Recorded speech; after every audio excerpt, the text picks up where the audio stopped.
Hello. Hi. Hello.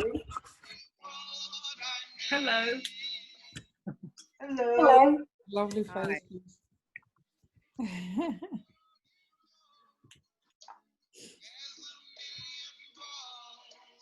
You're looking very glamorous, Sarah. Hey, I'm trying. Hi, everybody. Hi, Sarah. Hello. For people I don't know, hello, hello. Oh, my Hi, dear. Rachel. How are you? Hi, honey. I'm good. I'm good. Hi, Kathy. Oh, I gosh. can't see. Madeline, you're there. Hi. Oh, Oh, Hi, everyone. Annie. Annie. Hello, Hey, Rachel. Annie. Gorgeous. Oh, you know I have for you. Gorgeous. And I can't even touch it. Yes. Oh. Mm. Hey, Romy. Oh, hi, Romy.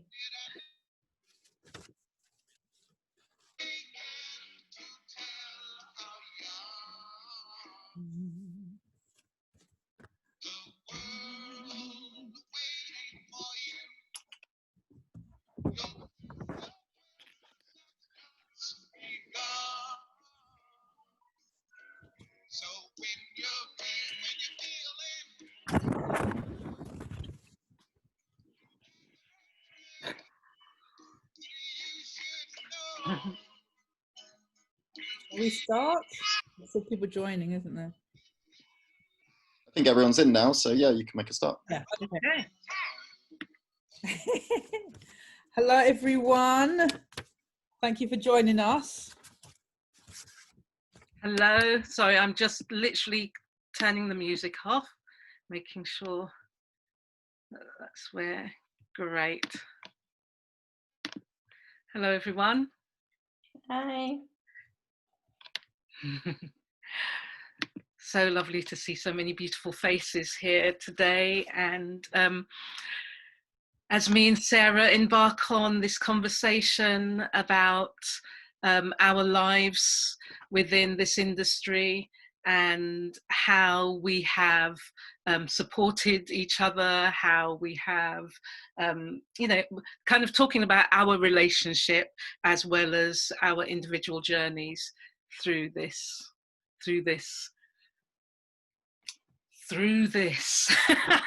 full stop. So much, so through much. this, Yeah. through this. We really wanted to offer up a kind of celebration, really, and just thinking about how we empower ourselves and what we've managed to do. I mean, even this, I had a conversation prior to this with Hazel. When it popped up yesterday, notification, it was like, how you successfully navigated in the arts. And I went, successfully navigated in the arts? I would say that about Hazel, would I say that about myself? And it's like, you have to keep constantly evaluating, giving ourselves value, because this industry quite often will not give you the value. And why should we be looking for them elsewhere to give value? Yeah, exactly. And empowerment, it comes from within, we know that. And so one of the things that I have found, really powerful in my relationship with Sarah is that we allow ourselves to be with each other. We allow ourselves to fail with each other. We allow ourselves to celebrate each other. We just allow ourselves to be all of ourselves with each other. And I think that's kind of how our relationship has stood the test of time, is that it's always been from a position of I'm totally myself with this woman, totally myself with her. So I suppose we wanted to start by saying who each other is. And just to introduce you to, for those of you that might not necessarily know who we are. So Sarah Niles, the beautiful Sarah Niles, is an actor and a singer, and she has worked extensively in theatre and television. So she's worked at the Almeida, the RSC, the Bush Theatre, the Globe, in the all-female, all the women of colour version of Richard II last year. She was our Henry. And she's recently been at the National Theatre in Three Sisters. Hi, Mads. In Three Sisters. And she's also, you've recently seen her on television in I May Destroy You. Powerful, powerful performance there. And in the London film Rocks. And what you might not know is that she is also a beautiful, beautiful singer. And one of the first times, we were talking last week about one of the first times I heard her sing at, she was at the National Theatre performing in The Table. And I remember hearing her voice, and you know that where you suddenly go, you know, you're sitting watching the show and you're enjoying it, but then someone opens their mouth to sing and you feel their soul. And I just remember the shift of everyone, the audience, as Sarah was singing. And it's definitely one of those where you suddenly go, oh, you need to take a breath. You need to take a breath. So that's Thank this you. is the Thank you, beautiful Hazel. Miss Sarah Niles. Thank you so much. I'm going to introduce Hazel Holder. This woman is a triple threat. I'm going to say it there because you won't say it about yourself. But Hazel is both an actress, a singer, voice and dialect coach. She's worked as an actor and a singer for over 20 years. We just had a conversation where I said that you were in Carmen Jones at the Old Vic, and my parents went to see that show. This is even before I started doing acting, so I was kind of like thinking I'd love to have seen this show, and little did I know that you were in it.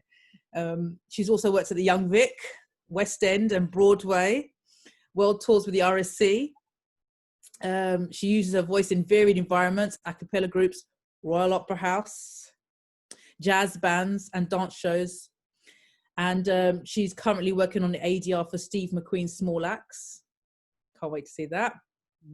And she's also working on a solo show when she has the time. I don't know where she gets the time, but with a writer on me and composer Mike Henry. I didn't know that as well. This is really exciting. So yeah.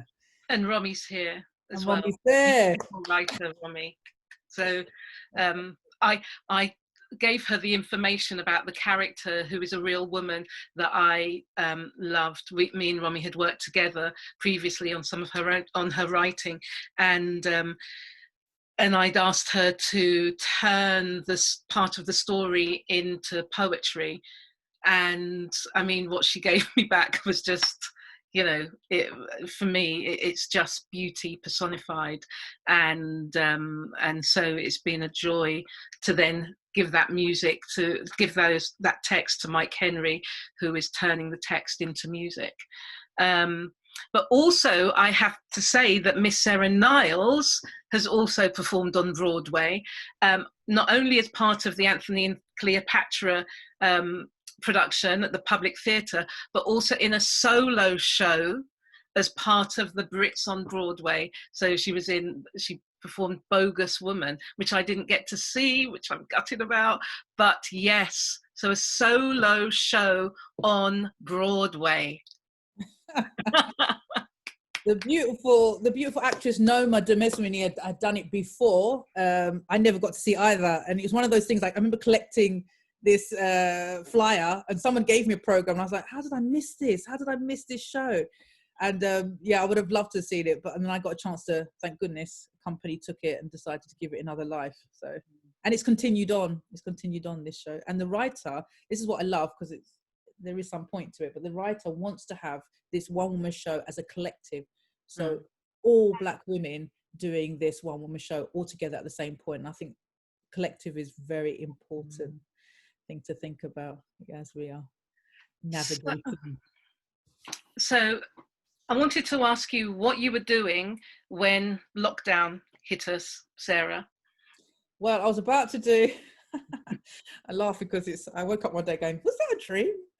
Anyway, I was about to do a TV start working on filming a TV show, TV series, mini series in Manchester for ITV, and then it was one of those things where there's times in your life where everything slots in. It's very rare for me, but it was like I had that TV job, then I was going to go on to do a film, and they allowed me to do both the jobs. And I was like, yes.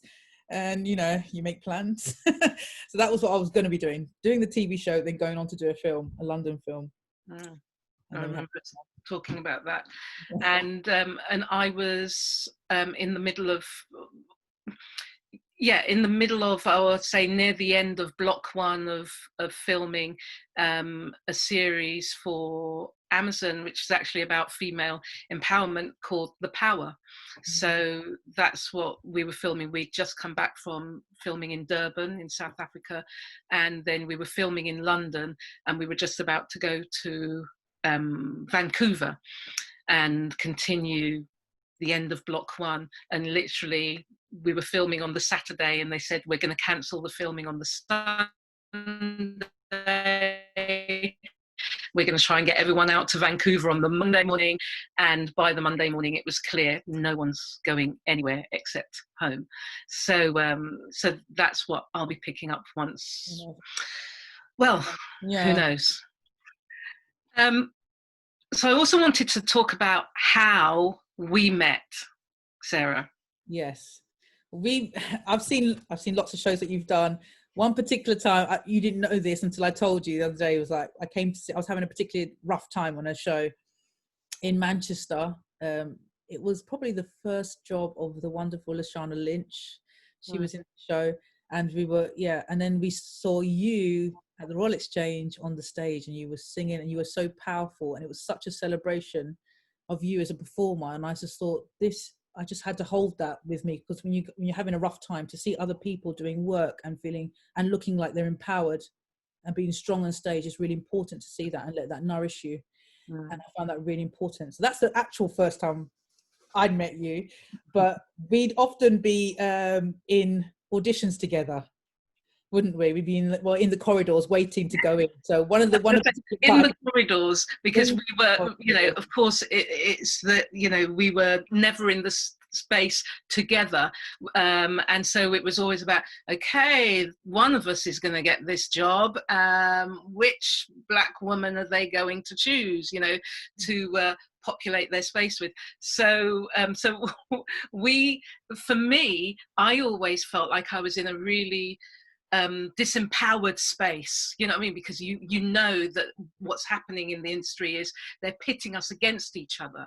And so for me, it was about, whenever I was in the space and crossing that space with other black women, about always kind of just connecting with them, so that we remind ourselves it's not us who are against each other, you know, it's the industry trying to make that happen between us. And so me and Sarah would see each other at auditions, and then we would just start talking to each other. And this was in the days before mobile phones as well, or I didn't have a mobile phone at the time. And I remember one time thinking, I really want to swap numbers with this woman so that I can, I mean, keep in contact with her, all the rest of it. But at the time, you know, it's that thing where you're always moving around. So you take someone's number, but 2 weeks later, they've moved out of that flat and the number's changed.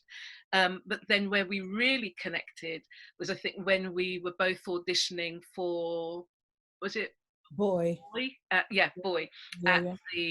the Almeida, and we chatted for so long in the corridor that they actually had to come downstairs. They were calling you, so you were going in and I was coming out, and we were chatted for so long that they had to actually come downstairs and say, we've been calling you. And that was the moment where I think we actually just really went, we're not just people, friends that passed in the night with each other. There's a real connection between us, and that's continued ever since. And that for me was a real feeling of then leaving that space, not wondering, are they going to call me, but actually leaving that space with a real sense of joy that I've met someone, that I've talked to someone who is on the same kind of wavelength of me in terms of how we see each other, how we respect each other, all of those things. So How was it for you that day? You know, it was the energy of seeing you that I took into that room. And that's what sometimes those corridors, those, you know, you're sitting there and wait, they're the most important times. And then sometimes they're the most interesting because you have these conversations and you know you're going in to read this script. That's like not really of any interest, but you need a job, you need to eat. But seeing you, it just, yeah, the energy, I just took that energy and I went into that rehearsal space, audition space with it. So those things are really powerful. And when I left, I was thinking about you. Yeah. And isn't that funny? Because that's exactly how I felt. I didn't leave with a sense of whether the job was going to be mine or not. I left with a sense of really having this wonderful connected conversation with someone who, yeah, I just felt connected to. So that was how we met. That was how we really deeply connected over time. And so I also wanted to ask you how you even got into this industry, you know, as a Black woman. I think one of the things, it goes back to my parents talking about back home, and they would tell these stories and of them growing up. My parents, and I'm sure a lot of Black parents are like that, they can be very secretive. And so you only ever catch those conversations and you learn a bit more about them when they're talking amongst their friends. And when I grew up, you keep your head down. Children have to be in their place. They're not supposed to speak out. You keep yourself quiet, you know, take a child's place, as my dad always used to repeatedly tell me. So those sort of things, it's the storytelling. And they managed to take that world with them. They conjured up that world and brought it into the living room. And that was what got me, because I was seeing everything they were talking about and I'd never experienced it. So for me, that storytelling was key. And that's historically where we are. That's what we always got to remember, that we are superior in that, in telling stories. In our, you know, our oral storytelling, we are, you know, our ancestors have always done it. How did they manage to carry languages? I do not know. And it still managed to continue through this line. So it's about storytelling. That's how I got into it. And I had to do this whole kind of ducking and dodging, pretending that it's just a little hobby, you know, going to youth theatre, doing school productions. It was just a little hobby, because you don't do that. You become a doctor, accountant, lawyer. You don't do that. So it was, yeah. But there was clearly something that was part of that performing world that fed you as well. Yeah, it's going back to that power. It is really, you know, you feel empowered when you can conjure up those stories. You feel empowered. It was for their survival that they told those stories, and they repeated and they laughed about really painful situations. My dad's, even today, I recorded him talking about his experience when he came over here. And some of the things are so painful, but he laughs about it. And that's how he's managed to take his power. And it's complicated. It's so complex. There's so much levels to it. And it's in that, you know, storytelling, you can gather so much power. And for writers, if there's no parts for you, you can bring them into existence. If you're an actor, you can bring anything into existence if you know how to tell a story, which we all do as people of color. And it's valuing that even though there, you know, the tradition of oral storytelling has been a disempowering kind of space for us, but actually it's the most powerful space, telling the truth. I remember you talking about watching someone perform, and you said, for me, that's the most powerful part of watching an actor, is when someone is telling the truth. Yeah, I call them truth tellers. I always say truth tellers, and I think it's, you know, it's a survival to tell the truth. I'm quite I don't assign to a religion, but I consider myself to be quite spiritual in a sense. Like I feel like it's, to tell the truth is for my own survival. That's what, you know, how I see it, basically. Yeah. How about you, Hazel? How did you get into this industry? Very much like you, in the sense that I would be craning my neck at the living room door, the front room door, should I say, you know, just kind of listening to the adults tell their stories. And again, that place of kind of like, children should know their place. So we were playing in the back room, the adults were in the front room, in the living room.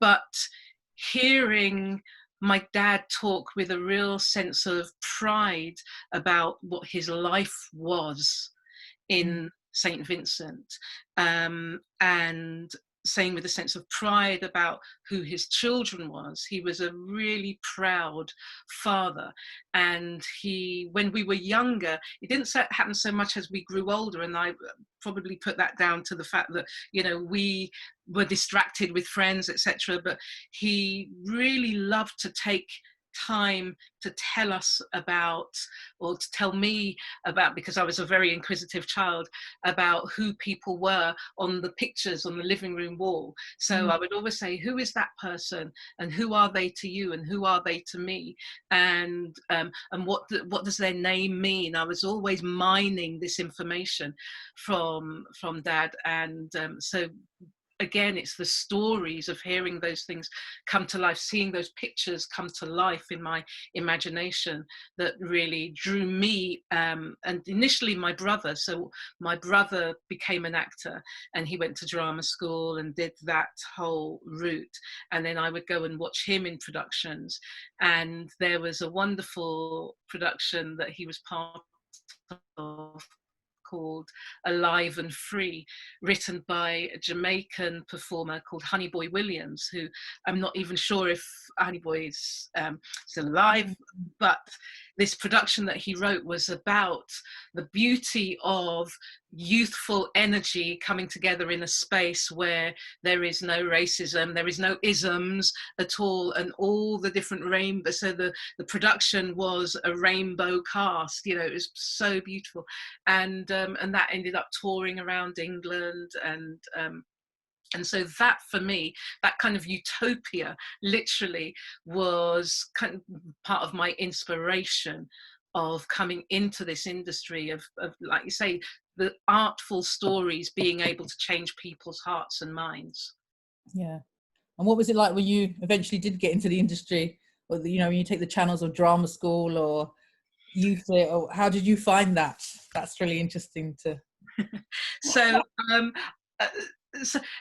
something that's been really interesting to me was, I know I'm just going to go back onto gallery view so I can see Annie, because Annie, when I was listening to Palimfest, that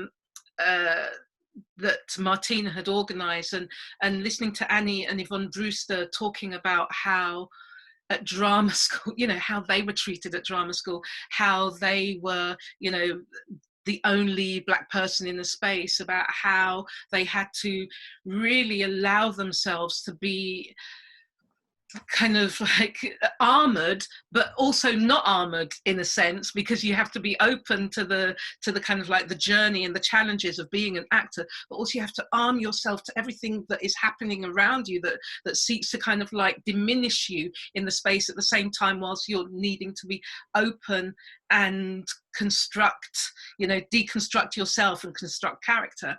And so it's just, all those things came back to me, because I then thought about when I was at drama school, which would have been about however many years after they had been there, and how for me it was the same, that I was the only Black body in the space, and how I constantly felt disempowered, how even people's nicknames for me were about disempowerment, because one of the nicknames that I ended up writing my dissertation about was called, my dissertation was called Amy, from amateur to amateur, and that was one of the nicknames that they gave me at drama school, was Amateur, and it was a dig at kind of like amateur. And at the time I thought it's because I'm really bad at what I do, but then you look back and you go, no, actually you were trying to disempower me because I was really good, and that was your way of doing that. And but the irony is that through that experience, I then came to realize that actually once we got into our third year and performing, I said, I'm not really learning anything here. So I started auditioning for shows, you know, unbeknown to the school. And then I got into Carmen Jones. And I left the course in the Christmas, after the Christmas show, to start rehearsals with Carmen Jones in the January of 1992. and the course continued through to the July until we were graduating. And then, of course, when I went back to do my graduation performance, you know, again, I was frozen out. People didn't want to speak to me because they suddenly were presuming that I thought I was, you know, I was something because I was performing in the West End at the time, all of that. And of course, at the time, you feel, you know, I felt very broken by it, because I'd gone into Carmen Jones where I'm surrounded by all my Black brothers and sisters. We're laughing, we're talking, we're you know, all these affirmations. We're just kind of like singing anthems for ourselves, you know, empowering ourselves to kind of then flip into the disempowering space of going back to drama school just to graduate so I could get my piece of paper to say, I did it, I survived the 3 years. So it was such a kind of, just a really a space of someone that young to kind of experience in a way that actually nurtured me. I just kept feeling this pull of feeling empty 1 minute and full another minute, and not quite finding the balance between the two. But eventually, it's funny because not a lot has really changed, because there's still this kind of, because you say when you graduate, when I graduated, I mean, I'm from London, but I found like when I was auditioning for drama school, I auditioned for some that I knew that I could get my fees paid for. And if they were affiliated to a university, so my parents would be very happy, then that's what I did. And then I found that I didn't feel like there was a place. And they would always get in these situations, because my name is Sarah Louise Niles. That's my full name. And they'd go, right, Sarah Louise Niles. And then they'd spend time looking at me. And then a couple would go, oh, you're not what I expected, based on the name. You know, and you have all these situations. I'd get recalls, get down to the last two. I applied for 3 places in London. I got down to the last 2, and they just kept saying to me, you're very young, you're very young, you're very young and inexperienced. And so I thought, you know what, I'm going as far away. If I stay in London, that'll be it for me. I'm going to go as far away. So I went to Manchester in the end, because I just wanted to experience a different, which was good for me, but I was the only one. Lucky for me, in my course, it was me and there was a black man. So it was 2 of us but usually every year had 1, if that. So you're navigating that kind of space, not being from the area and navigating that kind of space. But it's interesting what you talk about, is about finding work, because we have this idea, and it's more or less is happening now. I'm beginning to understand when I'm hearing young students talking, or students just talking about their experience at drama school. I know that not a lot has changed, and we're in 2020, that we somehow think that the British theatre, or the white British theatre, is going to offer us up what we need, when we've always had it. We've always been here. Black Lives Matter. It's always been a thing that we've had to fight. It's always been there. So if you can, sometimes it's about reevaluating yourself, investigating what other opportunities there are out there, not just thinking that the British theatre's got to offer it up. Because when I was studying, everybody knew who the white actors and actresses were, but did everybody, and still today, I've been talking to students and mentoring, they don't know some of the black actresses, particularly I'm talking about actresses, and they're still alive, and they're still successful. You know, they're still making work. Yeah, and they've got a lot to offer up. So in the sense of navigating space, we need to know about our history. We need to know the people that have come before. When I heard that talk with you, Annie, if I'd known that you had studied at Rose Bruford so long ago, that would have given me power to know that I can go through those doors and I have a right to be there. But sometimes we think we're reinventing the wheel, or there's, whatever, there's an idea of what you should be as an actor. When I was looking at actors, it was Gisette Simon. She had the shaved bald hair. She talked very posh. That's just who she is, but it wasn't me. And so you just think, well, if I'm not that, and that does often happen, if I'm not that, there's no space for me, when there's always space. And if you feel there's not space, you make that space. No space at the table, you make that space at the table, or you make a new table. It's that sort of thing, which is really interesting to hear when you say you found work when you were, And actually, you talking about Gisette just reminded me that one of the things, and I can't remember how the connection happened, but I remember at the time saying, when they were teaching us all these various accents, and of course the irony now that I'm a voice and dialect coach, but I kept saying, why aren't you teaching me any Caribbean accents, any African accents? And so someone put me in touch with Marianne Jean-Baptiste, and I ended up, I know, the beautiful, and I ended up having sessions, dialect sessions with Marianne, and she actually taught me, she was the first person that taught me the difference between the kind of like the South Caribbean islands and the North Caribbean islands, you know, and starting to get that specificity into it. And somewhere I still have the little notebook that I used to take to our sessions, and all our notes in there, and how I used to write, how the R is pronounced, and all these types of things. And so I remember when I saw her at Amen Corner, and I said to her, I don't think you'll remember me. And she just kept looking at my face. I recognize you, and I said, you used to teach me dialect. I said, in a hut in Kentish Town, somewhere, you know, at the end of the day when we were both dog tired and we would both have our heads on the table, but we would do the work. So I had to thank her. I had one session with her. I used to go to WAC. WAC was an amazing place. It used to be Kentish Town, Camden Way, and I went there. Martina Laird taught me there. She was amazing, amongst other people. But I had a session with Marianne Jean-Baptiste, and I think I was doing Shakespeare. She said, I said ox. Just like, you need to stop saying that. You need to stop saying that or change it. And that was one of the things that was an eye open for me. She's giving you tools to know when to certain slang and when not to use it. Yeah. You know, and I thank her for that. But when we have to know that we're under the gaze of a certain lens, and when we're not. Having that oh gosh, I can't even think of the word, you know, code switching, you know, it is ability to understand that from a young age. We do it, but knowing that we are doing it. Exactly. It's always subversion, always.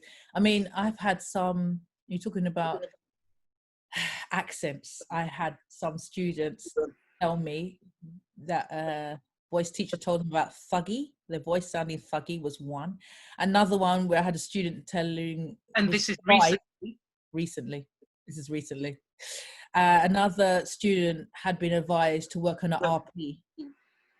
She was very, you know, in the sense of RP, she was close enough to it anyway, but told to think about, I said, no, you need to think about the other accents out there. You know, all the African accents, you think about all the Caribbean accents, those are the ones you ought to need. You need to give as much value to that as you do to the RP. And you're not that far from the RP. So I don't know, you know, this kind of... It's the thing has been is that they tried to homogenize everyone, didn't they, into this kind of like, so you can be a northerner, you can be someone from Jamaica, you can be, I mean, whoever you are from, working class, middle class, upper middle, that we all homogenize into this one sounding kind of like monolith of actors coming out into the world. And one of the things that I know for myself is that I suddenly thought to myself, you know, when I was at drama school however many years ago, that you're teaching me this, but in reality when I come out into the world, casting directors are not seeing me as someone that needs to use the RP accent. That's not how they envisage me. So so it's about changing people's mind. And I know when I've gone in to teach at drama schools, about changing people's minds, and it's generally the institutions, not the students, whose minds you need to change, about the fact that RP is part of your kit bag. It's another accent. It's not something that you need to aspire to in your day-to-day, in your own life. It is just another accent to use when you need to use it, and to know, you know, understand it. So this is, I know, the thinking that is happening now in the drama schools that understand how exclusive training actors to use RP as the standard can be. So no, it's really interesting you say that. And also, you know, there's so many stories I've heard of teachers recently about language that is used around students, whether it's black and brown students or working class students, about the language that they use to label people. And so it's about, again, training people to understand how that language damages people internally, but it's also about empowering the students to stand up and say, actually, you're wrong. Yeah. Because that's through your lens. So it's about the empowerment. And this is one of the things that I'm really passionate about, is just saying to people, use your voice, use your voice. Yeah. Yeah. And it's also about doing the work, educating yourself. Because if you know the people that have come before you, the people that are here now, if you educate yourself in terms of writing, there's so much brilliant writers out there now, black writers especially. And if you're giving yourself that, no one can tell, you've got the value there. So no one's there to tell you. They'll, you'll get all kinds of information, even in the industry when you go out, you'll get all kinds of information about this and that, and how you should behave. But if you work collectively, look at your sisters and your brothers that are out there making work, do your research, celebrate them, take it in, soak it up, let it nourish you. And then you will know they cannot tell you. They cannot. They cannot tell you. I mean, they will try. They will try, but they cannot tell you. Who has inspired you to be empowered? Oh gosh, there's so many people. There's so, sometimes when I get vexed and I get upset and I think about this and that and I complain, I look at my mum, I look at my grandma, I look at my aunties, and I just see how they navigated space, how they, and I'm thinking, what am I really complaining about? And I think about how I've got to this place now. I just think all those people who survived before me, what have I really got to complain about?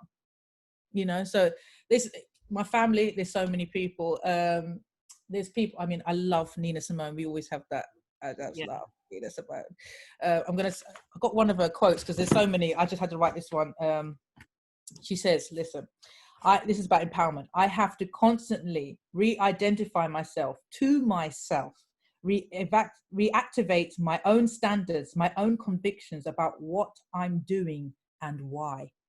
So it's this kind of thing. It changes all the time. You're constantly re-evaluating yourself and what you're doing and your own.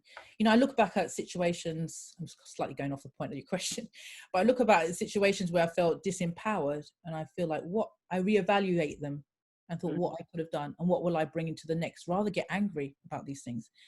I had to really go into a quiet place when everything was happening. I had to like I pulled down all the shutters, close the door, close the windows, because I really had to think about my position. I got really angry about a lot of things, and I've been angry for some time, but I thought, okay, so what am I going to do with this anger? There's righteous anger, and what am I going to do about it? Where do I need to sit and take time and think about these things and reevaluate all the time?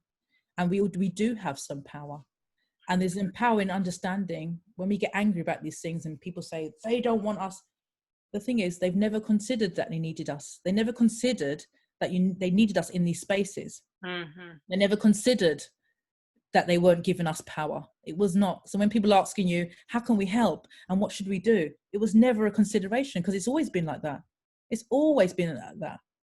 The only thing that's got better is you see more people, you see more and more. Like you look at Michaela Cole doing I May Destroy It, and I was just like, wow.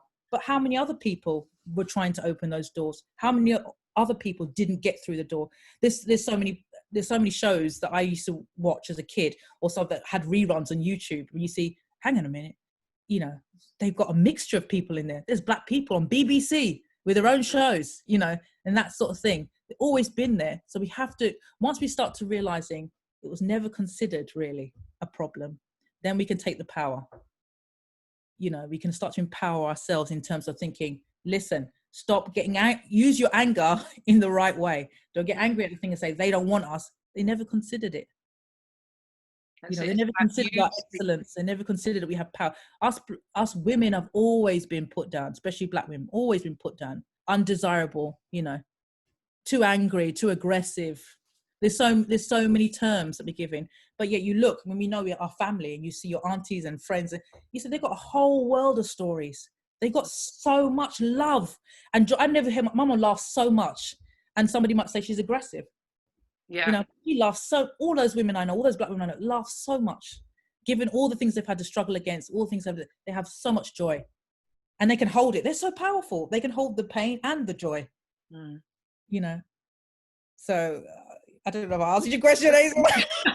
It was who empowers you, and Yeah. that's, you've answered it. Okay. It's the women in your life. It's Yeah. all black women who you see succeeding, you know what I mean, and some living out loud, you know, not living quietly, but Yeah. it, like you say, carrying, being able. I look and I think to myself, who else has to carry that? Yeah. Has to carry the pain and the joy and live in between. Yeah, exactly. And also knowing, you know, like what I love about Nina Simone is that she's unapologetically black. There's nowhere to hide with who she is, and yet she was always on a journey, and I think we are always on a journey. And sometimes it's about that. Always look back to our community, because sometimes in this construct of the arts and British, there's an idea of what we should be like. There's an idea of the language we should use. We should be dignified. We should carry ourselves a certain way, you know. And not every black woman is the same, you know. And you know, and allow for the space, because we are spectrum, and allow for that space for the many of us, you know, and our experiences. And that's what's really important for us to go back to looking, you know, whenever we feel like, I mean, I'm constantly, when I'm doing plays and show, constantly investigating that, you know, the differences between us, in fact. yeah, and the idea of what they suggest is exactly blackness, it's we, you know, they label us as a monolith, really, so that if they can label one person as aggressive, we are all, you know, aggressive. Label one person as apathetic, we are all apathetic. But it's about exactly just exploiting the beauty of our differences. And we have to be activists. I'm sorry, we have to be activists as women. The fact that don't apologize. Don't apologize. You said, I'm sorry. No. Some people like going, I'm not political. You are. In fact, you're black, you're political. Yeah, exactly. Say words on a stage, or your very presence is political. You're behind the camera, you put pen to paper, all these are weapons, and you are activists. However big or small, you're activists. So, you know, and this world of politics, you know, you investigate things, you look at British politics, you think, it's not the same politics that we assigned to. And people have always been successful. I've always gone, this is the main road, this is the rich capitalist road, and sometimes this is us. And we've always been navigating, always been surviving. So it's always about that as well. You know, sometimes some people can work both, and that's important as well. But it's always about knowing about that navigation, really. So. Sorry, I was just having a look in the chat because I've just remembered that we should have a check. You'd love to show to be one place, yes, how Africa was thought to be one place by mass media for a while, a few decades back. Question of versatility, being thought of as being able to play a couple of different extra roles in the same scene, whereas you can stick a hat on. Yeah. So yes, that's it. People agreeing with you, thinking of the monolith thing, thing, and how we apparently all look the same. So I used to hear, yes. That's it. We shouldn't be carrying somebody else's emotional baggage, and because we still can't control it. The typo was white. Don't quite understand. Somebody else's emotional. Unless you're talking about white emotional baggage, I'm not sure. Still can't. Oh, putting a hat on a white extra. I see what you mean. Lovely. Yes, exactly. So yes, as a black performer, yes, you can only be one thing. But suddenly, yes, a white performer, you stick a hat on, and suddenly they've transformed. Yes. Yeah, that's really important to know and remember that. And that's exactly it, Annie. We have far more power than we know and that we give ourselves credit for, and we give our personal selves credit for, and we give our collective selves credit for. And so this is why I love this whole coming together now for, you know, supporting Black businesses, supporting, you know, people as a whole. You know, if they want to label us as Black people, well then Black people will support this Black business, Black people will support this person in need. Gosh, I just suddenly had a thought of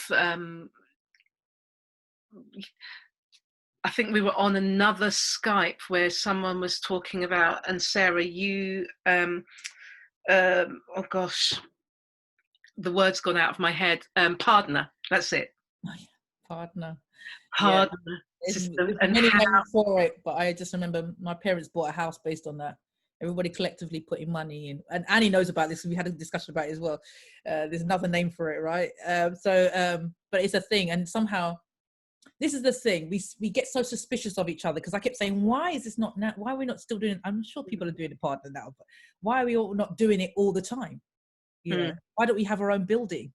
You know, if we put a partner down and put money together, surely we can have a build. But people get suspicious. If you've been down this line, it's historical. When people say slavery's over, blah, blah, blah. We've always been competing against each other, always. Or we've been put in that situation to compete against each other. that's exactly it. It's not our problem to take. It is what has been happening outside of ourselves. It's not our problem to take. And we always need to think about the collective. And then we need to think about looking at where people have power, like in terms of, if we're thinking about theatres, who's on the literary department, because you know who's the gatekeepers basically. So if you're trying to put a play forward, and who's the dramaturg on it, you know, who's going to be able to understand it. You don't have to explain and re-explain and cut things out, because it's not, you know, it's about also having those sort of spaces. Who's, you know, who's in the casting department, you know, directors. There's so many talented Black directors, and they need more opportunities. And I'm not even talking about the new, the fresh, the young. I'm talking about people who've been going, you know, writers who've been going, you know, like I love Winston Pinnock, and I was lucky enough to do one of her plays, but I still cannot understand why this woman wrote a play about an older woman at 23, and why she's not heralded as one of our greats.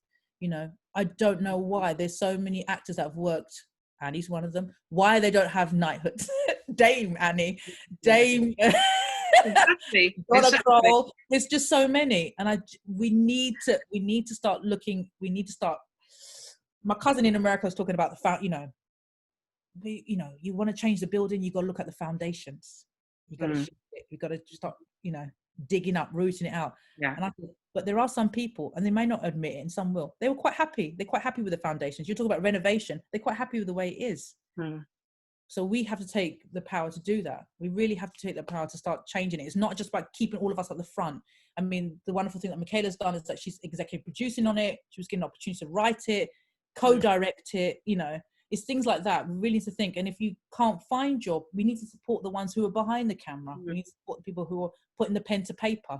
We need to support the stage managers. There's been so many times I've done plays where I wish I had a person of colour who was a stage manager. I mean, I've been doing acting for so long, and a chance to do that, Richard II at the Globe, and just looking around and thinking, I don't have to explain anything. I don't have to pretend to be, you know, maybe too offensive, too aggressive, too forward-thinking. You know, I could just breathe, exhale. And that's the thing that we all talked about in the space, was the fact that this was the first time that there wasn't anyone else in the space where we had to explain anything. We could all just be. And what a relief that was for us, to be in a space to just breathe, actually, and to come in as your energetic self, to come in however you were feeling that day and not have to put on a face of any kind, a mask of any kind to placate others. Yeah. It's so when we're talking about, so what you were saying about supporting people who are behind the camera as well as in front of the camera, and I'm thinking about some of the work that's going on now with black hair and makeup, about creating a collective list of that we can actually give out to. So I think there's a lot of very practical ways that we can empower ourselves and empower ourselves within the industry about creating a document that says, actually, you're asking, is there someone here that can do this? Well, here you go. There's 40 names already, and we haven't even started asking everyone. We've just, as a collective of 10 people, found this many people. So I think there's an argument for us having a collective space online where we can list all the people of colour that are working within all the different departments within theatre, within television, within film, so that anytime anyone is asking any question about, for an example, I worked on Small Acts last year that will be coming out this year. But in pre-production, one of the things that I noticed was that in terms of the design of the show, I was going, there's no black person designing this show. And luckily, I had just been to the Royal Court's Windrush exhibition where Michael, gosh, I think his name is Macmillan. Oh, yeah. If I'm wrong, had just had the West Indian living room downstairs in the bar. And so I had his book and I said to them, you need to get this person in, because I'm looking at some of the pictures that are on the walls in terms of, and this is people's kind of like academic idea of what a West Indian living room should be, because it's out of a book, as opposed to somebody who is a designer, who is West Indian. He's actually from St. Vincent's. He's my Vincey brother. And who has a lived experience that they have put into their work of this. And so I was able to connect him to the production, and it was kind of like, there's a black designer that actually knows how to put together. So it's things like that where we have to take the initiative of, and so someone could say, okay, but Hazel, your job was just to be a dialect coach and to sit in the corner and help the actors. But actually I felt my job is to empower us, if we're making a production about the West Indian experience, and not just the West Indian, but the black experience in London in the 1960s, where is the care for authenticity for our experience? It's the thing, investigating, we have to investigate that. Exactly. And so for me, it's about, if there's a space where, whether it's a website that we create, whether there already is that existing, I don't know, but I would love to know, where is the space for us to really know who we are within the industry. So I might know Sarah Niles, I might know Romy Smith, but in order to say to other people, you know what, here is a writer that you will need to help you with authenticity for the script that you have given to a person of a completely different demographic to try and write about our experience. Here is, so it's, I think we can empower ourselves by creating something that actually says who we are to the rest of the industry, that we are here. Yeah. I think there's a lot of people starting to, and or have been doing a lot of that work beforehand, and if and it's really important to understand that we all have power, however big and small, and if you're not able to be the person to stand out and do the research or stand forward, you can find other ways. You can offer up money to support companies. Black Ticket Project is one of them. We can offer up money to support them. And that's what we also need to be thinking about as well. you know. So I was just reading some of the comments. So I was wondering whether we wanted to open the Yes. yes. Yes, we do need to. So for IMDb is creating a list of people behind the camera. Directors UK also has a list. Brilliant. That is brilliant.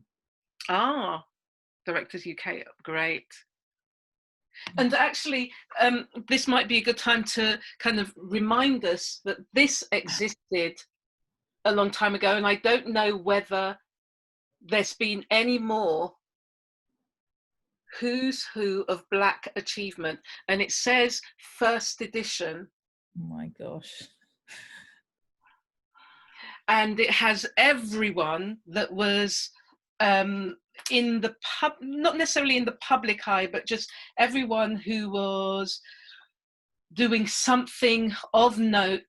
I think it was the year 1992, and I think you know what I'm going to say, Annie. Is she there? Tell me she's there. Hey! Big up, big up. 1992. Okay. Never heard of it. Don't know anything about it. You The didn't. best way to be, Annie. So this is another, yeah, I mean, just kind of like reminding ourselves, yes, 1992, reminding ourselves of our achievement, past achievements, present achievements, future achievements, you know, things that are in the pipeline, some way of empowering ourselves to kind of say, you know, this, as you were saying, Sarah, it's not about just that we are here, but we are already successful because we are here thriving in spite of, you know, we are here being successful in life, being successful in careers, and actually we just need to empower and celebrate ourselves in order to shine a light, you know, that I kind of almost don't know what I'm trying to say, but it's like we need to do it for ourselves. It comes from within. It has to come from within ourselves, rather than it's actually looking for external clarification. So does anyone, there's a blacklist. Oh yes, You look quite famous. Okay. So Tracy, would you like to speak? I love what you're saying here about on the back of I Will Destroy You. Hi. So I work in TV. I'm actually a production manager, and I'm also starting my own production company. I've been in TV over 20 years, and just to go back a bit of history, in December I had a meeting at the BBC with commissioners, and basically the response was, well, if I can get Whoopi Goldberg, then they'll be interested. And I was gobsmacked, because I was like, so you expect me to get an A-list Hollywood actress, Oscar-winning, to present a TV show in Britain? But that's what I'm saying is about Michaela's show is fantastic, and it is great, and there has been a lot of people behind the scenes trying for many, many years to do what she's done. What she's done is phenomenal. Yeah. I know next meeting I go into, they're going to say, right, we want the next Michaela. Yeah. And Yeah. there's only ever one voice, you know, Yeah. and we've got to repeat it. So then I'm going to be in a position where I'm going to be forced to feel like I have to only pitch ideas that are Michaela-esque. Do you know what I mean? Yeah. Yeah, it's that kind of old and dated and totally out of touch. You know, they think that's the thing. They get enjoyed and excited about that, and it just becomes that voice. That's what I always, when I thought about that show, I just know how many others, you know, you hear all kinds of stories with writers, especially, who say, well, I pitched this idea, but they said they've already got this, and they're two different stories. But we can have so many stories where we have like a white couple struggling to have kids in the modern world. We can it could go on forever. I've been in one of them, playing the best friend. We can have that for forever and a day, but yet we cannot have how many stories? No, and what I get, because obviously the gatekeepers are normally, the ones that I've met have always been white, very middle class, mainly male, and I've got to sit there and convince them of a story from my perspective. And you often get also, I don't recognize these characters, or do you know what I mean? It's like, how can I get past that? It just feels like the door is forever being shot. Forever. You constantly have to investigate these things. Like, another example is I got asked to do some self-tapes for some shows that are coming in. And when I looked at these scenes, I'm like, they're not characters. All they're doing is facilitating the story. So I said to my agent, you might as well call them facilitator number 1 and facilitator number 2. I went through one, I did a comedy where I played the best friend. I liked the comedy. And then I got asked to do another comedy playing the best friend. You just think, and these characters aren't real, because you think in these conversations, like a lot of the conversations would take place with me and another white woman, and I'd be just like, wouldn't talk like that. I've got white friends, girlfriends, and we don't talk like that. So stop bringing up the race. We just exist as human beings. Mm-hmm. So it's this kind of idea that we have to deconstruct all of that. That they have no understanding of a black woman. You just need to write a human being. And then you get the expertise of someone who knows that culture, and you fill it in there. I'm just wanting to ask Tracy, who's your community? Who do you kind of, who sustains you through this? Who do you speak to in terms of? I'm just trying to think of how moving forward, whether it's, just trying, other people can offer up ideas as well as to how you then, in that space, in that moment, in that meeting, how we can start to overcome this idea that because it's through their lens and they don't understand or see, because they don't experience, that there is something wrong if it's not through their lens. I'm just trying to think how we can help to shift that for you as you go forward into these meetings, whether it's there's a lot of talk now, obviously, since Black Lives Matter is hot, and obviously I May Destroy You's done well, like everywhere. So there's a lot of talk, but I know come October, November, when the pitching season starts again, it feels, I don't know what the answer is actually, because I'm not Michaela, and I'm not from London. I'm very much northern, and so my story is always never going to be that from a London perspective in many ways. There's many different stories to be told, but we're only limited to a certain type. But like you said, a white colleague can write a story about anything, about someone trying to grow a tree, and it's fine because it's a story about life. But we really need to.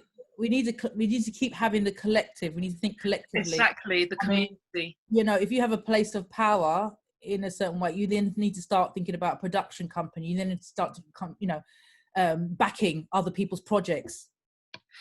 I wonder if there's a way also of the work that you are pitching, actually reaching other people who, so I'm thinking about people, a lot of these young actors like Letitia Wright and John Boyega and Daniel Kaluuya, who are setting up their own production houses. And maybe it's about pitching it to these people who have got some more power behind them, so that they, because it's almost like, it comes out of their mouth, and, and they'll listen. Yeah. So I'm just wondering whether there's a way of using our connections in that way, that actually it goes to someone else in order to pitch it, in order to bring these stories to life. Yeah, I think that probably is going to be the way that I can get through. But it is again, it's a long shot, isn't it? Because I guess there'll be lots of people. It's a long shot, but it's about empowering ourselves again to kind of say, you know what?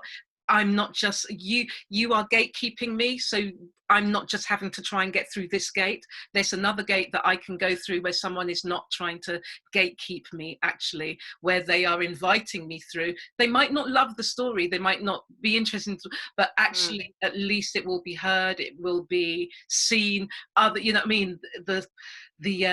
The idea will grow within the community, and there's definitely, as Sarah was saying, that I think there needs to be, I'm so empowered by hearing about the fact that I don't know if anyone saw it at the beginning of lockdown. There was an African-American man who was set up.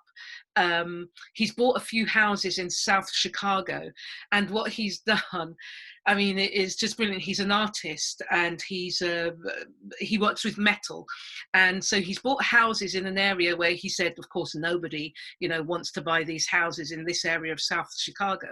But what he's done is he's bought a house.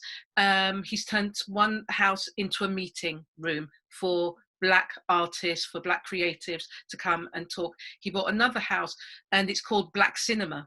So across the road, you've got Black Cinema, and so he's just showing films that are, of course, by Black artists in this thing. And then he's bought another house on another part of the road to live on. So he's saying, people say they don't want to live here. Well, I'm creating wealth within here, and I just feel that as the monolith of Black people, that we need, as Sarah was saying, we need to actually think about not just kind of going to people to ask for them to make our stories, but we need to set up the resources to make our stories ourselves. Yeah. And that includes coming together and to create production companies, coming together to even buy land in order to build upon, so that we don't have to ask anyone for anything, that actually we have the space with which to do it. And so my dream of empowerment is actually us coming together as a people to just say, you know what, partner, yes, we all chipped in, and now we've got that building that they said they didn't want to have because it's in an area of London that is populated by Black people. Well, we want it, actually. And we are going to use that building to create and empower ourselves. Yeah, someone's just posted up about, Romy's posted up about Stephen Graham. I mean, that's important we've got to always utilize it, and he's Northern, so that's another thing we should try and utilize it. And the sensitivities are open now, aren't they? The portals are open when everybody's talking about, we need to, they're all in a panic probably thinking, we must put on more shows with Black people and have, so we've got to try as best we can to use these opportunities. And also someone said, when we have to be careful about what shows they want to put on, it needs to be shows that are empowering us, not the shows that are showing us in constant pain and, needing someone to help us through this pain. Hannah Mason, thank you very much. It is Fiesta, yes, Fiesta Gates. That's right, who the African-American man who bought the buildings in South Chicago. And of course now Obama is going to be moving in to South Chicago. It's the area, I'm sure all the prices for houses are now going to start rising. A way of preventing gentrification coming in once things, hope there is a way of preventing gentrification coming in once things are established. Whew. There's a lot. Yes. But there's also the idea of, I always think we as people and historically present one thing this way for our own survival and protection, but there's something else going underneath. That's how I see it in images, like there's the drumming going on underneath, but everything's kept secretive. So even the idea when we talk, I just thought when someone's mentioned about the great white savior, you can pretend you're offering up. There's always room to pretend and make them think that you're offering up something that they think, oh, we know this story, but they don't actually know. It's things like that, always subverting, always finding ways of, finding power. And also I love, Siva said, get rid of the great white savior, but I also say, I am not your Black savior as well. So don't expect me to do all the work to come in and save you all, This is a lie that we cannot work together, but it's in our DNA to champion one another. That's right. Yeah. Thank you, Belly. We need a champion utopia for offering up this space, really, because it's vital. I mean, the list, the celebration of people, that's what's really important. And to have these conversations, we definitely need to. And I'm just going to jump in and say that because me and Sarah were talking earlier before, about 2 o'clock, we were speaking to each other, and we were really having to empower each other as we came into this discussion, because we were kind of going, oh gosh, what have I got to say? What do I, what have I got to offer? And I said, actually, what we have to remember is that all of us, every single one of us can have an in conversation, because we have all got something to impart, because all of our journeys and our life experience is so beautifully varied and rich and has something to offer each and every one of us. And oh gosh, don't know how we organize that one, but Yeah, but there's definitely, you know, just that kind of thing of making space. So many Zooms that I've been on recently where I go, gosh, there's really no space for me to have my say about this. I'm just listening to people of a certain demographic enjoy themselves. facilitators. And so this, yeah, so this, in its very essence of just having the space online to communicate, to share with each other, is a beautiful empowerment by itself. I've never done anything like this before, and we were both saying how nervous we were, and I said to Romy earlier, I said, I'm so nervous, and she said, you're nervous because you care about Exactly. what you're going to be saying to women, and about how we can empower each other, and to making sure that actually what we leave each other with is a sense of hope. You know, and knowing that we do have power. From the time, if you see a show, or you see a theatre show and you love it, and you want to offer up, well done to the writer, well done to the, those sort of things are really important, because we are constantly, especially as Black women, always having to make sure, take care, be responsible for other people, be responsible for other people's pain, other people, trying to be responsible so that we don't come across as too strong, trying to worry about, what have I got to offer? Those things are offering up something, if you're giving support to something, you're offering up. If you're giving financial support, you're offering up power, you're empowering them. And that's what's really important. Moji knows that I wouldn't have been able to do Three Sisters if she was not there.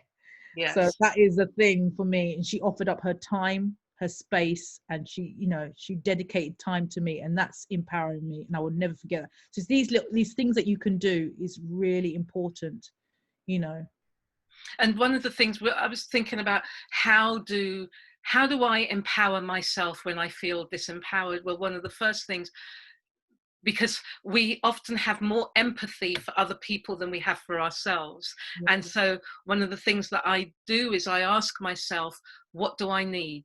What do I need in this moment where I'm feeling disempowered?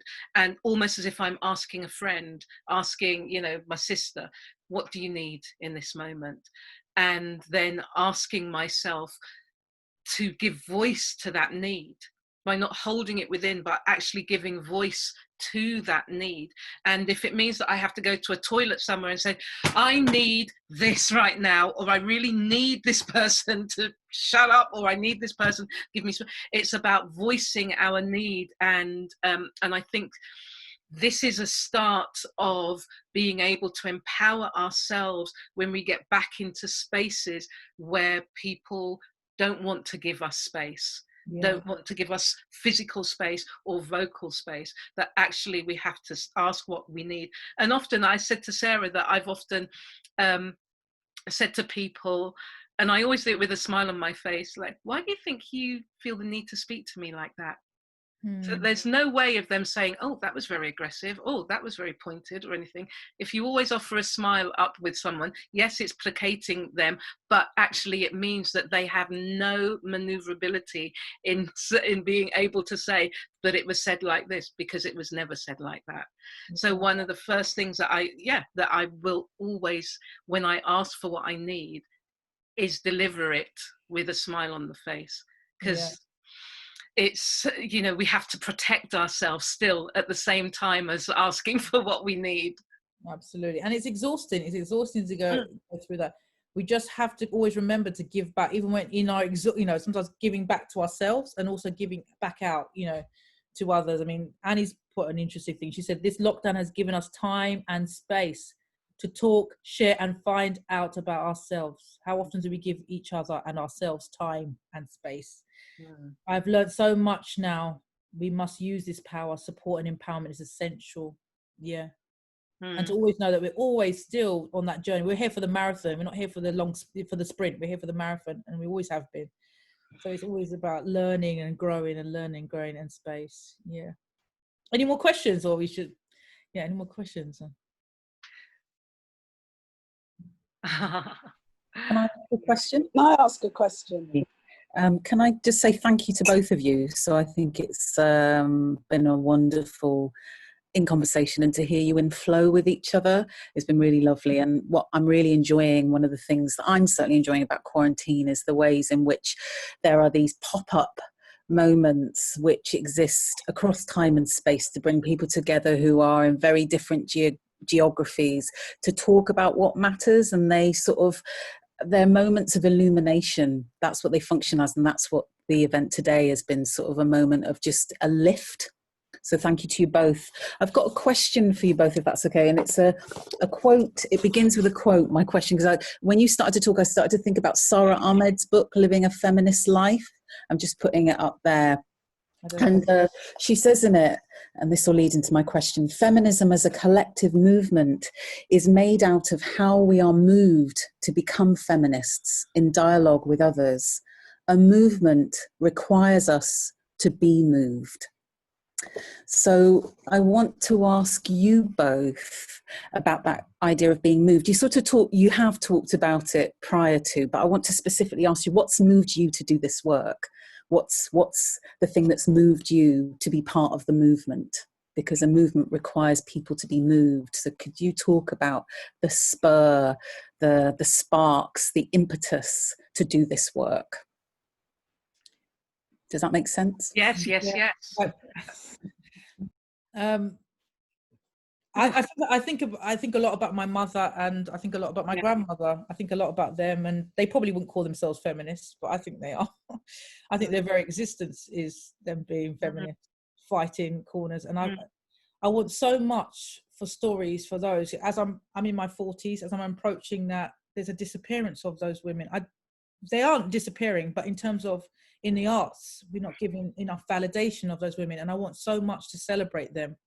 So that's always sparking me, and it's always sparking me when I see other female actors of over a certain age who've got more life in them than some of the young ones pushing through. So it's like, yes, what's the journeys, what's the experience that you've had to deal? So those things is always, and a sisterhood, always looking for that family, that collective, and celebrating in the many ways that we are. I'm not sure if I'm answering enough of that question, but I'm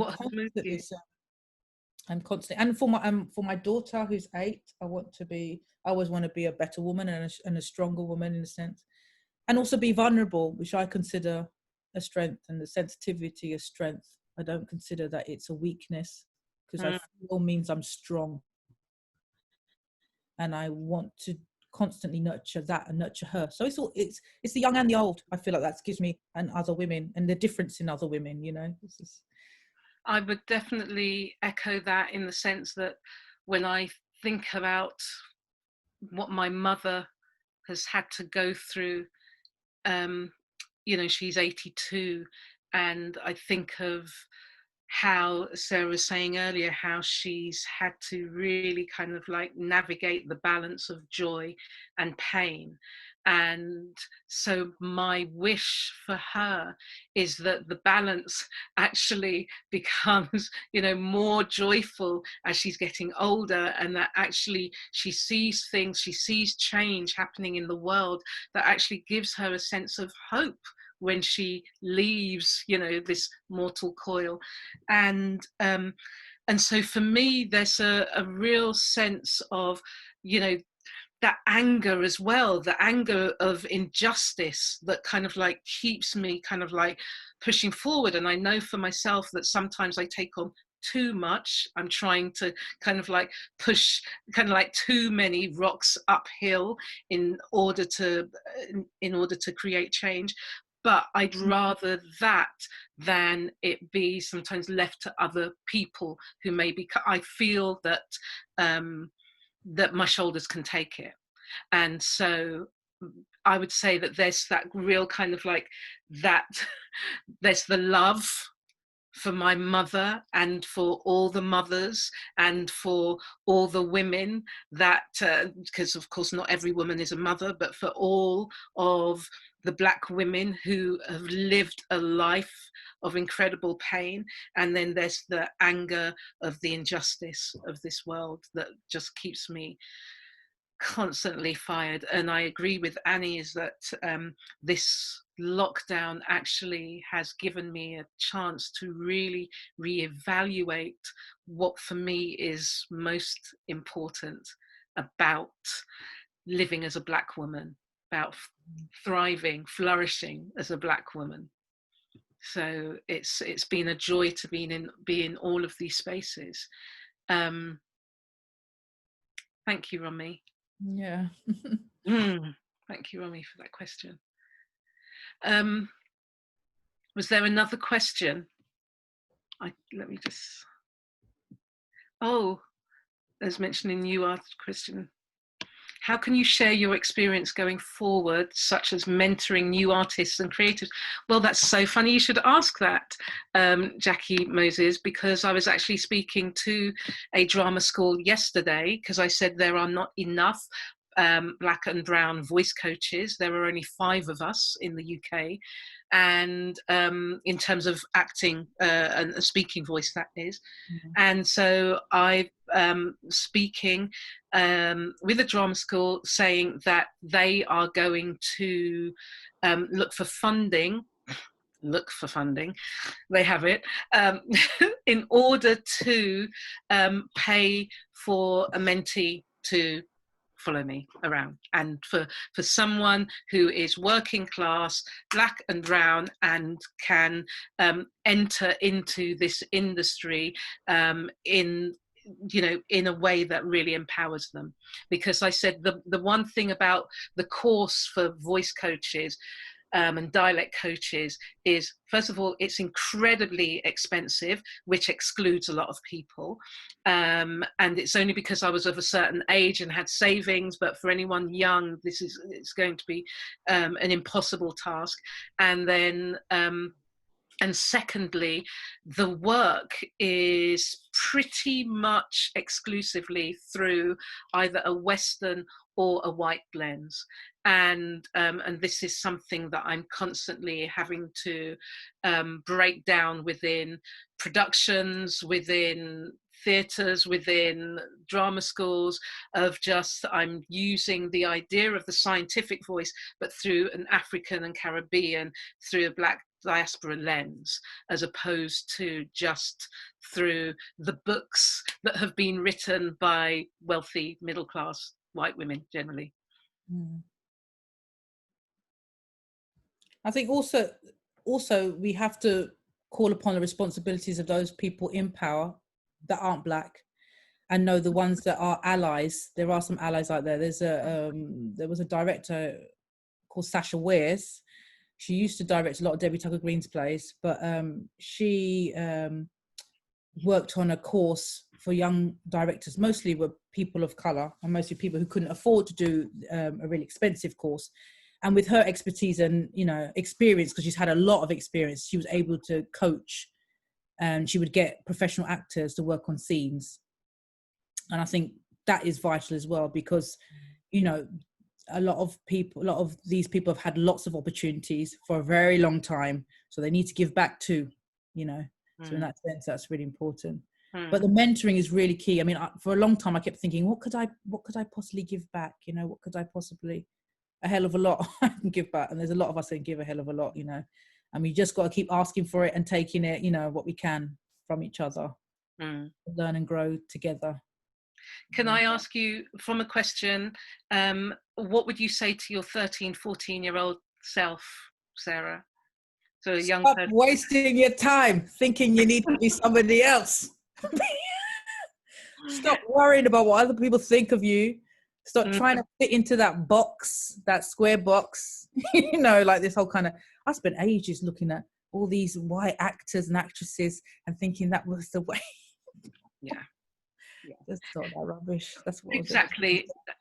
That's my exact same, is to live my life out loud. Yeah, take up space. take up the space, live out loud.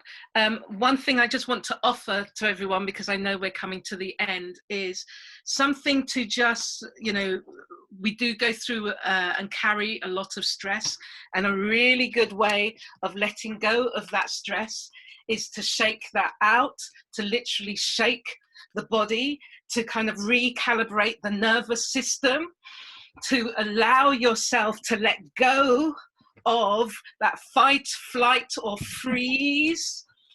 And so then I shake the shoulders, and when I do that, I loosen my belly, let the belly go, and then shake. Yes, all of this is recalibrating the nervous system to let go of that fear, let go of fight or flight, and then allowing yourself to breathe deeply from the belly. So you really feel the breath flowing through your body as you do it.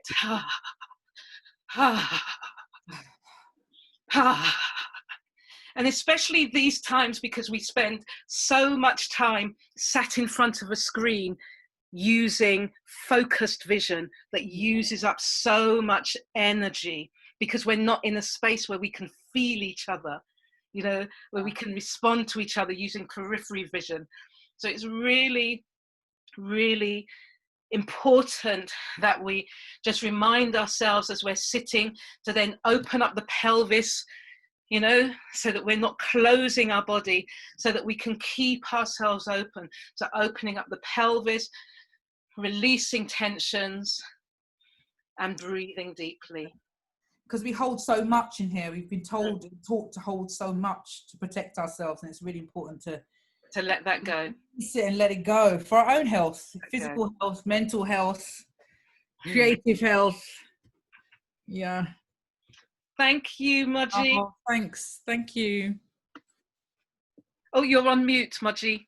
Yes, thanks everybody. Thanks for joining us. Please keep in touch with us via social media, on our website, and join some of our other sessions that are coming up. Thank you so much, Sarah. Thank you. Thank you. Thank you, ladies. Thanks all for joining us. Thank you. Thank you, everyone. Thank you. Take care. Bye. Okay. Yeah. Bye. Thank you so much. Bye. Thank you. Take care. Thank you.